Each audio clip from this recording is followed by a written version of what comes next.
Hello guys, we are with the question set number 22 and here they says find the details of the students who participate in the Sinhala subject in the examination held on 2020 March 15 and the second one they say Sandun Vijay Ratna find out the mark of the examination in which the appearance on 2020 March 15, the date of examination, the term, the number of examinations, the name and the name of the subject, and the third one find the name, subject, mark, term of the examination, date of the examination of the students who obtained between 40 and 70 marks in the subject of mathematics held on 2020 July 10, and the last one who is the highest scoring student in the first term out of all the subjects. So these are the questions that have you want to answer, and the first one මේකදී ඔයාලට මෙන්න මේ දවසේ Sinhala subject වලට participate කරලා කියන්නේ යාලා Sinhala subject එක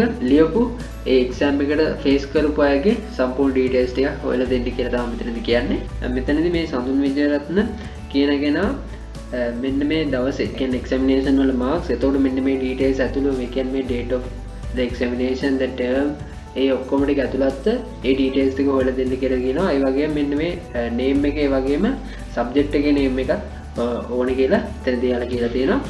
ඊට මෙතනදී තුන්වෙනි එක කියනවා name එක ඒ වගේ subject එක ඒ වගේ mark එක ඒ වගේම term of examination ඒ වගේ date of examination ඒ ඔක්කොම details එන්න ඕනේ. මොකකටද එන්න ඕනේ? මෙන්න මේ දවසේ mathematics කියන subject එකේ 40යි 70 අතර marks තියන අයගේ සම්පූර්ණ details ටික මෙන්න මේ details ඇතුළත් කියන එක එන්න ඕනේ කියන එකක් තමයි මෙතනදී යාලා කියලා තියෙන්නේ. හැම subject එකකටම වැඩියෙන්ම ලකුණු ගත්ත ස්ටුඩන්ට් කවුද කියලා තමයි මේ අන්තිම එකේදී ඔයාලගෙන් අහන්නේ. ඒකට මේ ඔක්කොටම අපිට query statement තමයි use කරන්න වෙන්නේ. ඉතින් අපි ඒ ටික දැන් කරන් යමු. Okay guys, මේකෙදී ඔයාගෙන් first එකට අහන්න තිබ්බා සිංහල subject එකට මෙන්න මේ කියන දවසේ participate කරපු ස්ටුඩන්ට්ස් ලගේ details ටික අහලා තමයි තිබ්බේ මේකේ. අපි දැන් මේ කලින් දාගත්තු query එක අයින් කරමු. දැන් අපිට මෙන්න මේ විදිහට query ගත්තාම අපිට generate කරගන්න ඕනේ. මේකෙත් අර ස්ටුඩන්ට්ස් ලගේ details ටික අහන ඉඳලා අපිට මේ විදිහට දාගන්න පුළුවන් ස්ටුඩන්ට් ගේ index number එක, ඒ වගේම first name, last name, ඒ වගේම gender එක, ඊට පස්සේ යාගේ contact number එක, ඊට පස්සේ ස්ටුඩන්ට් ඉන්න class එකේ class name එක අපිට මේ විදිහට ගන්න පුළුවන්. ඊට පස්සේ අපිට මේ විදිහට from කියලා දාලා inner join කරන්න පුළුවන් class එක. ඊට පස්සේ student exam record එකෙන් අපිට ගන්න පුළුවන්.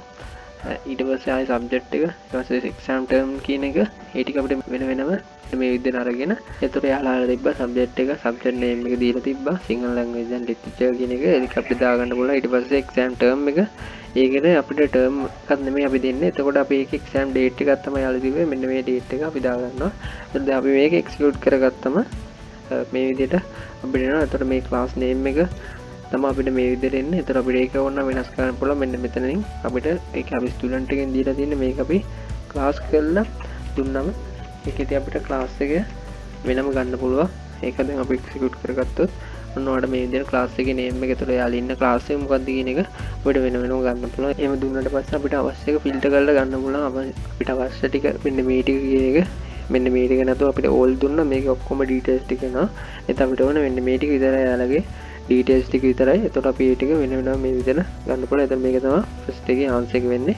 එතන මේ second එකට අහලා තිනවා සඳුන් විජේරත්න කියන කෙනාගේ මෙන්න මේ දවසේ එයා participate කරපු exam එක, ඒ වගේම exam එකේ date එක, එතකොට term එක, ඒ ඔක්කොම ටික යාලා details ටික යාගේ ගත්ත subject එක මොකක්ද ඒ ඔක්කොම details ටික හොයලා දෙන්න කියලා. එතකොට අපිට මේ query එක වෙනස් කරගන්න පුළුවන්. මේක අයින් කරගෙන මේ විදිහට query එක දාගන්න පුළුවන්. ඒකෙත් ඒ student ගේ නම අපි වෙනම ගන්න ඕනින්ද එයාගේ details ටික මේ විදිහට දාලා අපි ඒකත් මේ විදිහට අපිට ගන්න පුළුවන්. මෙතනින් ගත්තම දැන් අපිට මුලින්ම අපි student exam mark record එකේ mark එක ගන්න. ඊට පස්සේ ඒකේ එන්නේ මෙන්න මේ කියන table එකේ.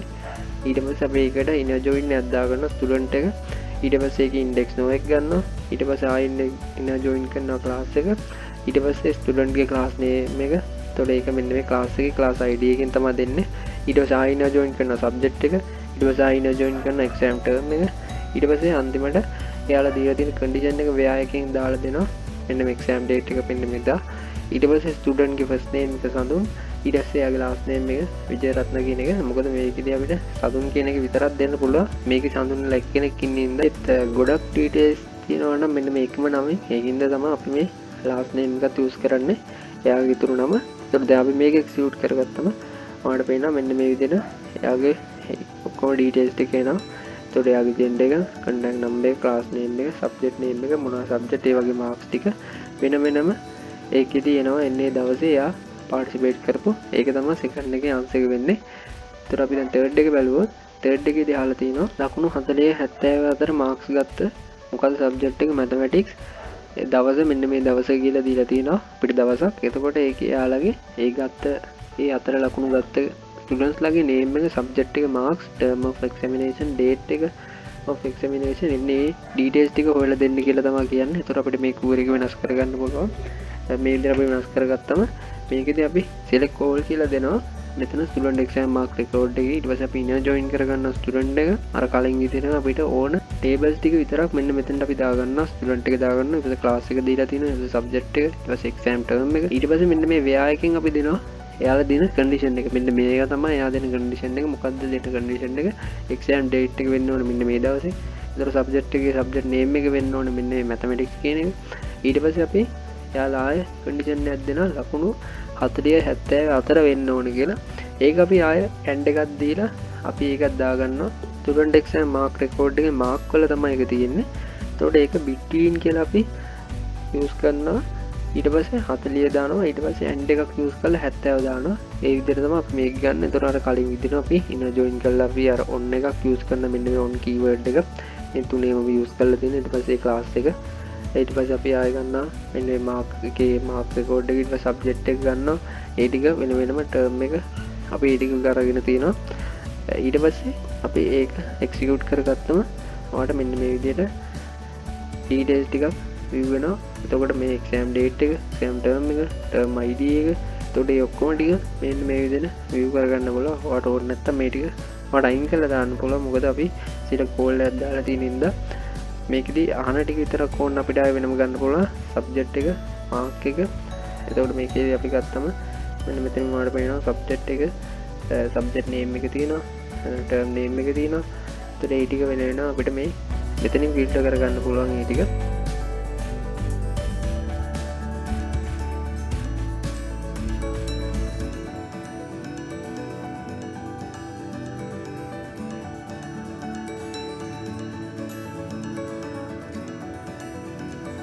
එතන මේ විදිහට අපිට හදාගන්න පුළුවන් අර select all කියලා දාපෙකින් අපිට ඕන ටික අපි ෆිල්ටර් කරගත්ත මේ විදිහට. ඒ කියන්නේ අපිට name එක ගත්තා, gender එක ගත්තා, contact number එක ගත්තා, class එක ගත්තා, subject name එක ගත්තා, mark එක ගත්තා. ඒ වගේ exam date එක ගත්තා, term එක මොකක්ද කියන ටික අපි මේ විදිහට වෙන වෙනම ෆිල්ටර් කරලා ගන්න පුළුවන් අපිට ඕනේ මෙන්න මේ ටික. නැත්නම් අපිට all එක දාලා ඔයාලට කලින් කිව්වා වගේ අපි කලින් පෙන්නවා ID ටික විතරක් ගන්න පුළුවන්. IDs ටික අපිට ඕන නැතිනම් අපි ටික ෆිල්ටර් කරලා මේ විදිහට ගන්න පුළුවන්. එතකොට මේක තමයි third question එකේදී answer එක වෙන්නේ. ඒතර අපිට fourth එකේදී අහලා තිබ්බා වැඩිම ලකුණු ගත්ත ස්ටුඩන්ට් කවුද කියලා අහලා තියෙනවා. first term එකේදී මේ ඔක්කොම subject වලින්. එතකොට අපිට query එකක් generate කරගන්න පුළුවන්. ඒ කියන්නේ අපිට අර කලින් විදිහට ස්ටුඩන්ට් ගේ details ටික වෙන විදිහට select කරනවා.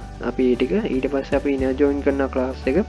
ඊට පස්සේ දාගන්න මෙන්න මේ ව්‍යා කියලා දාලා මෙන්න මේ index no එක එන්නේ කොතනින්ද මෙන්න මේ student exam mark record එකේ student exam no එකේ ඊට පස්සේ මෙන්න මේ කියන table එක student exam mark record එකේ තියෙනවා මෙන්න මේ එයාලා දීලා තියෙනවා mark එක ගන්න. එතකොට මෙන්න මේ mark එක අපි ගන්නවා මෙන්න මේ වැඩිම ලකුණු කියන එක තමයි එයාලා අහන්නේ. මේ ලකුණු කියන එක ගන්න ඕනේ මෙන්න student exam mark record කියන එකේ mark ටික තියෙන අපි එකෙන් ගන්නවා මෙන්න මේ student exam mark record එකෙන් term ID එක ගන්නවා. ඊට පස්සේ අපි ඒක in කියලා දාලා අපි select කරගන්නවා මෙන්න මේ exam term එකේ term ID එක ගන්නවා මෙන්න මේ exam term එකේ යාලා දීලා දෙනවා first term කියන අපි ඒක දාගන්නවා මෙතන. ඊට පස්සේ අපි ඒ වරහන් ටික අපි ඕපන් කරගත්ත වරහන් ටික ගානට ඒ විදිහට වහන්න ඕනේ. මොකද නැත්තම් අපිට මේකේ error එකක් එයාලා දෙන හින්දා. ඒතර දැන් අපි මේක execute කරගත්තම මෙන්න මේ විදිහට Amanda Moses කියන කෙනාගේ තමයි ඒ අදාළ details ටික එන්නේ. ඒ කියන්නේ එයා තමයි මාක් කරන් තියෙන්නේ first term එකේදී මෙන්න මේ all subject වලට. ඒ කියන්නේ කිතිබ්බ subject, mathematics, සිංහල ඒ වගේම science කියන subject තුනෙන්ම වැඩිම ලකුණු වරන් තියෙන්නේ මෙන්න මෙයා කියන එක තමයි මේකෙදී අපිට output එක විදිහට එන්නේ. ඉතින් මේක තමයි මේකෙදී කරන් තියෙන්නේ. මම හිතනවා ඔයාලට තේරෙන්නේ නැති කියලා. කොහොමද අපි කෝර ටික use කරලා අවශ්‍ය ටික filter කරගෙන මේ question වලට answer හදාගන්න කියලා. ඉතින් අපි මේ විදිහම තවත් වීඩියෝ එකකින් හම්බෙමු.